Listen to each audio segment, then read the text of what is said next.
सरदार उधम सिंह जी का जन्म 26 दिसंबर 1899 को पंजाब के संगरूर जिले के सुनाम गांव में हुआ था। पापा सरदार दयाल सिंह जी रेलवे में चौकीदार थे। पापा ने शेर सिंह नाम दिया था। उनके एक भाई भी थे, मुक्ता सिंह जी। 7 साल की उम्र में उधम अनाथ हो गए। पहले माँ चल बसी और इसके 6 साल बाद पिता भी चल बसे। माँ बाप के मरने के बाद दोनों को अमृतसर के सेंट्रल खालसा अनाथालय में भेज दिया गया। वहाँ लोगों ने दोनों भाइयों का नया नाम दिया। शेर सिंह बन गए उधम सिंह और मुक्ता सिंह बन गए साधु सिंह। सरदार उधम सिंह जी ने भारतीय समाज की एकता के लिए अपना नाम बदलकर राम मोहम्मद सिंह आज़ाद रख लिया था, जो भारत के 3 प्रमुख धर्मों का प्रतीक है। साल 1917 में साधु सिंह जी की भी मौत हो गई। 1918 में उधम सिंह जी ने मैट्रिक के एग्ज़ाम पास की। साल 1919 में उन्होंने अनाथालय छोड़ दिया। साल 1919 बैसाखी का दिन था। पंजाब के अमृतसर में हजारों की तादाद में लोग एक पार्क में जमा हुए थे। रॉलेट एक्ट के तहत कांग्रेस के सत्यपाल और सैफुद्दीन किचलू को अंग्रेजों ने अरेस्ट कर दिया था। लोग वहां दोनों की गिरफ्तारी के खिलाफ शांति से प्रोटेस्ट कर रहे थे। जनरल डायर अपनी फौज के साथ वहां आ धमका और घेर लिया पूरे बाग को। उसने न तो प्रदर्शनकारियों को जाने के लिए कहा और न ही कोई वार्निंग दी। डायर ने बस एक काम किया, अपनी फौज को फायरिंग करने का ऑर्डर दिया। फिर शुरू हुआ नरसंहार। अंग्रेजों ने उन मासूम लोगों पर दनादन गोलियां चलाई। उस फायरिंग में बहुत लोगों की जानें गई। बाग का इकलौता एग्जिट गेट अंग्रेजों ने बंद कर रखा था। लोग बचने के लिए पार्क की दीवार पर चढ़ने लगे। कुछ जान बचाने के लिए कुएं में कूद गए। गोरों की इस हरकत से सब गुस्साए बैठे थे, पर इस घटना से एक इंसान था जो इतना ज़्यादा गुस्साया कि उसने जनरल डायर को टपका डालने का मन बना लिया था। ये थे सरदार उधम सिंह जी। उधम सिंह जी के सामने ही 13 अप्रैल 1919 को जलियांवाला बाग नरसंहार हुआ था। उन्होंने अपनी आंखों से डायर की करतूत देखी थी। वे गवाह थे उन हजारों भारतीयों की हत्या के, जो जनरल डायर के आदेश पर गोलियों के शिकार हुए थे। यहीं पर उधम सिंह जी ने जलियांवाला बाग की मिट्टी हाथ में लेकर जनरल डायर और तत्कालीन पंजाब के गवर्नर माइकल और ड्वायर को सबक सिखाने की प्रतिज्ञा ली।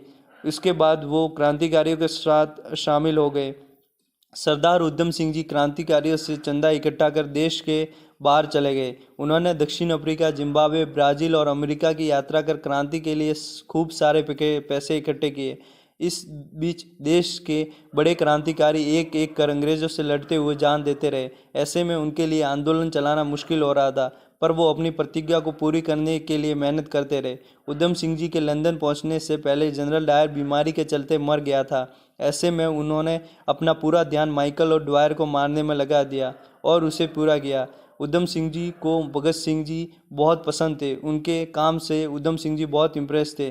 भगत सिंह जी वो अपना गुरु मानते थे। साल 1935 में जब वो कश्मीर गए थे, वहाँ उधम सिंह जी को भगत सिंह जी के पोर्ट्रेट के साथ देखा गया था। इन्हें देशभक्ति गाने गाना बहुत अच्छा लगता था।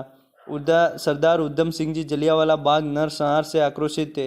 जनरल डायर की 1927 में ब्रेन हेमरेज से मौत हो चुकी थी। ऐसे में उधम सिंह जी के आक्रोश का निशाना बना उस नरसंहार के वक्त पंजाब का गवर्नर रहा माइकल फ्रांसिस और ड्वायर, जिसने नरसंहार को उचित ठहराया था।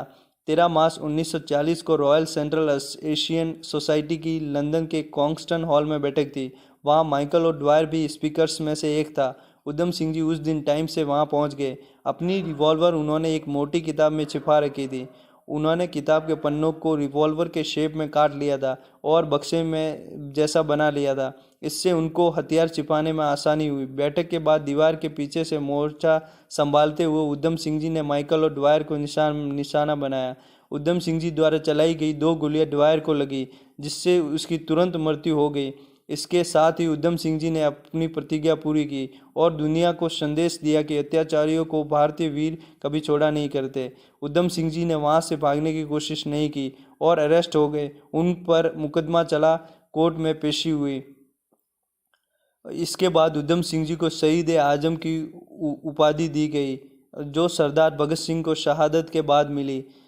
4 जून 1940 को उधम सिंह जी को हत्या का दोषी ठहराया गया। 31 जुलाई 1940 को पेंटनविले जेल में फांसी दे दी गई। इस तरह उधम सिंह जी भारत की आज़ादी की लड़ाई के इतिहास में हमेशा के लिए अमर हो गए। 1974 में ब्रिटेन ने उनके अवशेष भारत को सौंप दिए। उत्तर भारतीय राज्य उत्तराखंड के एक जिले का नाम भी इनके नाम पर उधम सिंह नगर रखा गया है। अंग्रेजों को उनके घर में घुसकर मारने का जो काम सरदार उधम सिंह जी ने किया था, उसकी हर जगह तारीफ हुई। इस घटना ने देश के अंदर क्रांतिकारी गतिविधियों को एक तेज कर दिया। सरदार उधम सिंह जी की यह कहानी आंदोलनकारियों को प्रेरणा देती रही। इसके बाद अंग्रेजों को 7 साल के अंदर देश छोड़ना पड़ा और हमारा देश आज़ाद हो गया। देश ऐसे वीरों को हमेशा नमन करता है। जय हिंद, जय भारत।